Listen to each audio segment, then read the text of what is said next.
2023 has been interesting, to say the least. From a personal standpoint, it's been a very transitional year, with periods of growth and periods of pain. A year of great achievements and tremendous setbacks. I experienced new things, fostered relationships, both old and new, and have pushed myself out of my comfort zone to do things that a younger Chandy never would have been bold enough to attempt. I made strides in both a personal and professional capacity. It's the year I finally buckled down and started making videos that I've dreamt of making for over half a decade. I've always wanted to make one of these year in gaming reflections, so why not give one a go in the year that I started my content creation journey? At the start of the year, I had a grand vision for this year in review. I opened my notes app and made a folder where I logged everything I played, watched, and read, month by month. Everything was neatly categorized and dot pointed precisely. The T's were crossed and the I's dotted. But much like many of the projects I set out to do, I didn't quite see it through. I only got to July. Despite actively consuming more media than I probably ever have in a 12-month span, it's a year where I haven't really felt connected to a lot of it.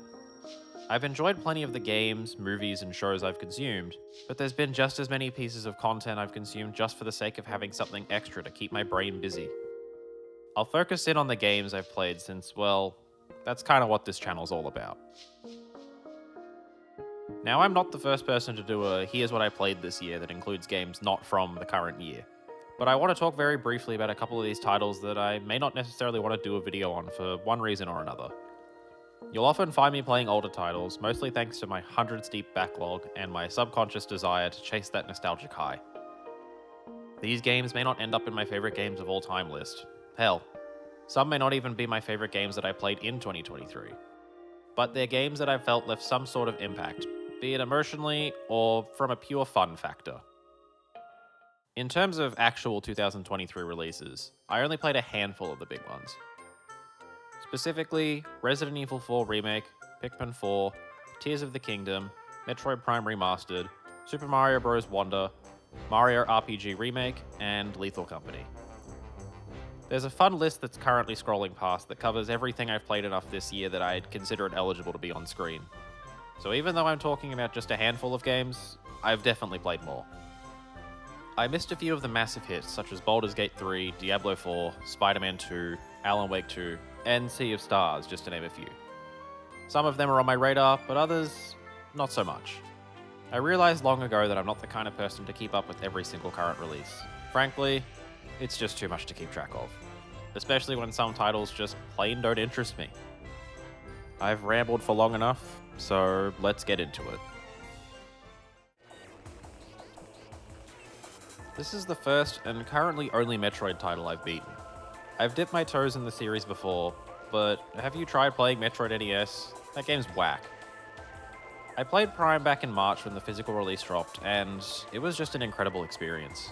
For a 20-year-old game, it played like it was damn near brand new. Visually, this remaster is gorgeous. From what I've gathered over the years from people who were around at the time, Prime was one of, if not the best looking game of the 6th generation, and the remaster did an incredible job of bringing it back to modern audiences. I think Prime Remastered sits in the top 5, maybe even top 3 best looking games on the platform from a how did they achieve this level of fidelity on a Switch perspective. I still can't get over the little effects they put on Samus's visor. The raindrops running down the screen was so cool to see, even if it is a seemingly rudimentary effect nowadays. Talon 4 is a gorgeous location with immense visual variety, from the frozen wastelands of Fendrana Drifts to the claustrophobic Magmore Caverns. The world feels amazing to explore, especially thanks to all the hidden goodies you can find. Stumbling into a new region would always make me excited to see what was in store for our fearless bounty hunter. I played with the newly added modern control scheme, and I have to say, it handles really well. Combat feels fluid, and you're encouraged to utilize your complete arsenal in any given fight. I absolutely plan on replaying it time and time again, so maybe I'll dust off my GameCube and try the original. I'm still hesitant to go back to older Metroids, but playing Prime Remastered made me want to jump right into Prime 2. Hopefully we get those rumored remasters before Prime 4 releases. Whenever that may be.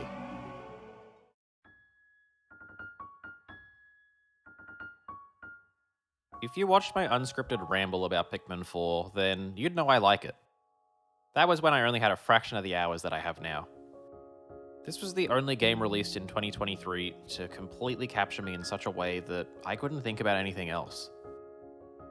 I'm not great at Pikmin games, but I love playing them. I think the looming threat of a day limit in 1 and 3 would make me panic more than I maybe should have. So for Pikmin 4 to have a system similar to Pikmin 2, well, I was thrilled. Growing up, I'd played 2 much more than 1, purely because I like to spend days just wandering around, growing my Pikmin population. I love to take in the spectacle and scale of Pikmin environments, so not having to worry about a looming timer meant that I could have those days where I would absent-mindedly grow my population while taking in the sights. And boy are the sights in 4 something to behold.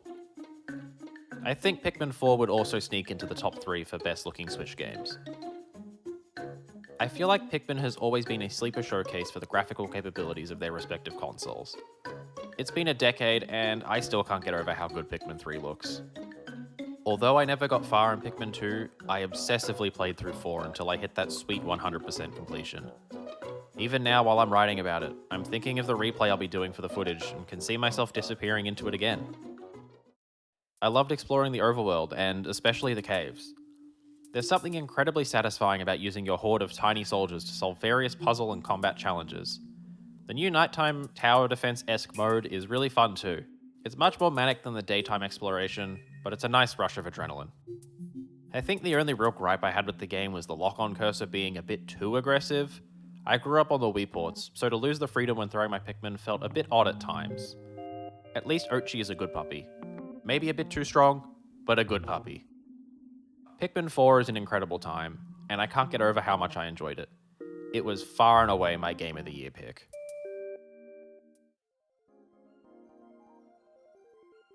Snowrunner is a game that I know I can always go back to when I need something to keep my mind distracted. Doing one mission can sometimes take close to an hour, so it's a fantastic distraction. I put a ton of hours into it during a particularly bad slump towards the middle of the year. For some insane reason, I decided to binge Family Guy to stave off the slump, so I decided to play Snowrunner while mindlessly consuming the show. At the very least, my long hours driving trucks through mud and across icy roads were accompanied by Family Guy funny moments. I will die on the hill that Snowrunner is one of the best brain-off games to play, either solo or with some friends. My friends and I have a few games like this that we dub podcast games, which in our heads means that they're the sort of game where we don't really need to focus all too much on the screen, so we just talk about whatever while we play. They'd be some of the worst podcasts you could ever listen to, but it's really enjoyable to chat with my mates while absent-mindedly driving a big truck. It's definitely not a game for everyone, however. I've streamed myself playing it in other Discords and have heard on multiple occasions, "This looks so boring, why would you want to play this?" Which, look, I completely understand. As far as I can tell, Snowrunner sits in the middle of simulator and pure arcade silliness. Its physics engine for the terrain is insanely impressive, but most of its systems aren't as robust as some of the more intense simulators out there. Admittedly, I play Snowrunner on easy baby mode because, as you already know by now, I play it when I want to turn my brain off. I don't want to worry about paying for fuel or repairs. Give me that stuff for free so I can keep doing the brain off tasks. While I may not think Snowrunner is a masterpiece, I at least know that it's a comfortable game that I can always go back to if I ever need it.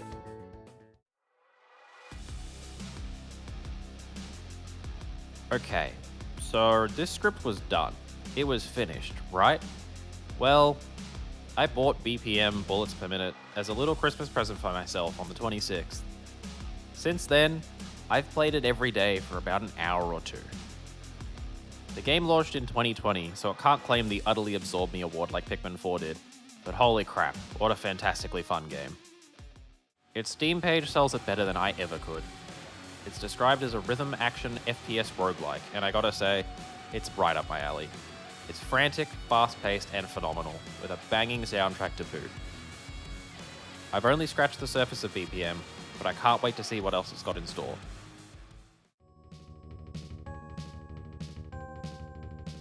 I'm lumping these smaller titles together since they all scratched a similar itch during the latter half of the year. I wouldn't sit there for hours on end playing these games, but they're all prime examples of the just one more round mindset. Those games are F-Zero 99, Suika Game, and Mario's Super Picross. Now, I'd never experienced an F-Zero game until 99, and I gotta say, it's pretty damn good. The races are frantically fast with some devilish track design, requiring some tight cornering and precise boosting. All of that's before you factor in the 98 other races slamming you into walls and knocking you out of the race. I don't know how Nintendo keeps managing to make their Battle Royale titles so addicting, but I just love playing them. I haven't spent hours upon hours grinding tracks to perfect them, or Grand Prix to get the highest score, but every time I play, I have an incredible time. If Nintendo's goal for this release was to get people to try out the other entries in the franchise, they've done a damn good job. I'm super interested to see how other entries play. Suika Game is pure evil. I've sunk a few too many hours into it thanks to its disgustingly addictive gameplay loop. It took the internet by storm in a similar fashion that 2048 did back in 2014. It's hard to believe that was a decade ago now. Wow. All you do is drop fruits into a container. If two fruits of the same type touch, they merge and make a bigger fruit. Repeat this process to get points until you inevitably lose. Even now while I'm writing this, I'm thinking about playing a couple rounds to try beat my high score. My best is only around 3200, so I'm not insanely good at it, but I love playing it for a few rounds in between doing the various tasks I have throughout the day.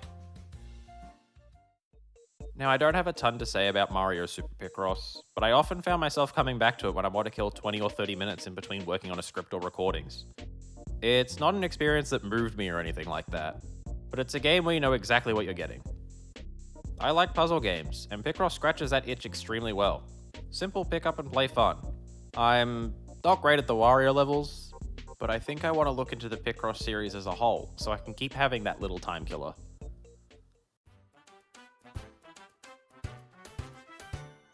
I sort of fell out of touch with 2D platformers around 2012. I played Celeste when that launched in 2018 because how could I not? It's incredible. But aside from that, I completely overlooked the genre. I didn't exactly get burnt out on it. To this day, I've still never played New Super Mario Bros. 2 or U. But I guess part of me thought that I was too grown up to play them. My first impression of the Wii U was, well, bad. So I let my Nintendo tendencies take a backseat. I got into PC gaming around this time, so I spent most of my teenage years on Counter-Strike and Call of Duty. I know that there's scores of indie platformers that I've missed over the years thanks to my teenage ignorance. Shovel Knight, Ori, and even Pizza Tower from this year come to mind. But by God, I can't help but always go back to the funny Plumber Man.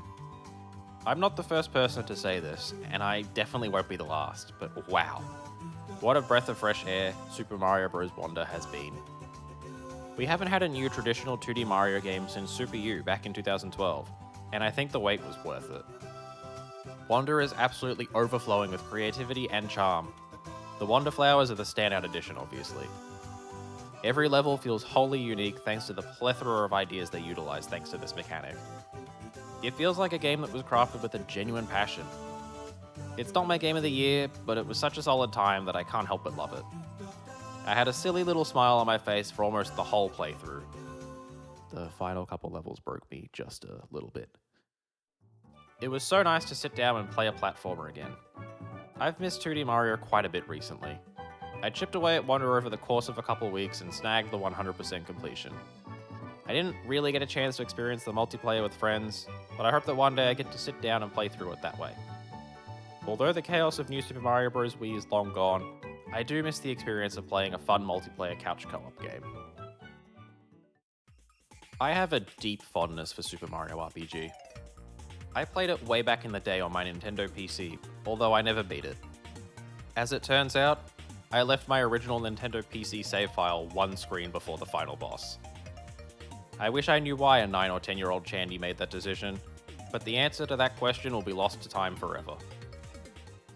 I was determined not to suffer the same fate with RPG Make, so I set out on my quest to see the credits.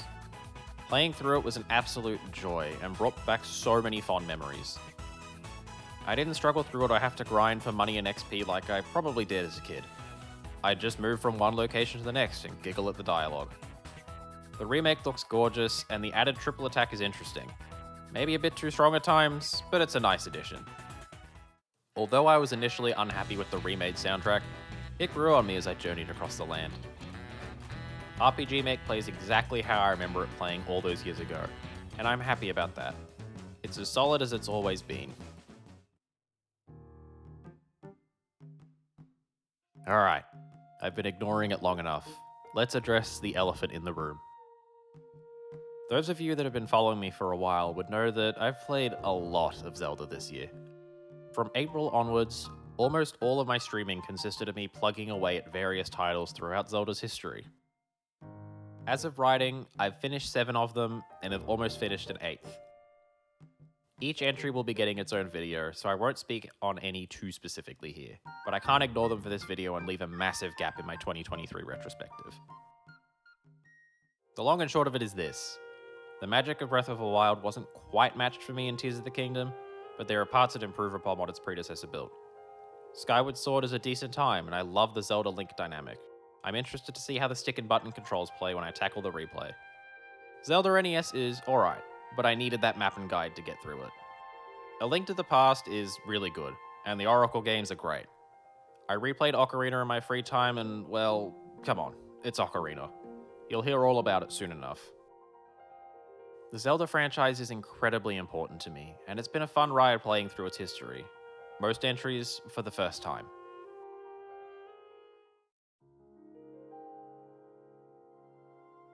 Thinking back on the games I've played this year has been bittersweet. As I think about the memories of playing them, I think of the life events surrounding those moments.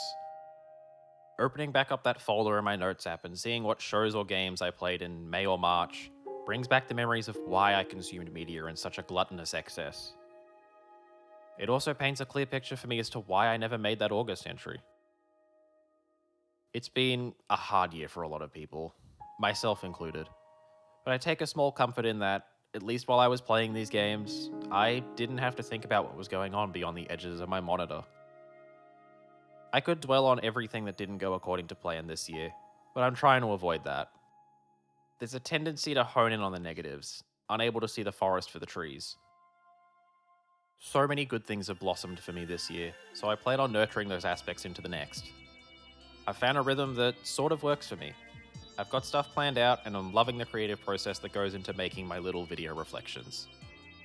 Maybe the 2024 retrospective will live up to the visions of grandeur I had for 2023's, or maybe it won't. Whatever the outcome, I look forward to doing a full year of video making, continuing to talk about games and how they shape me.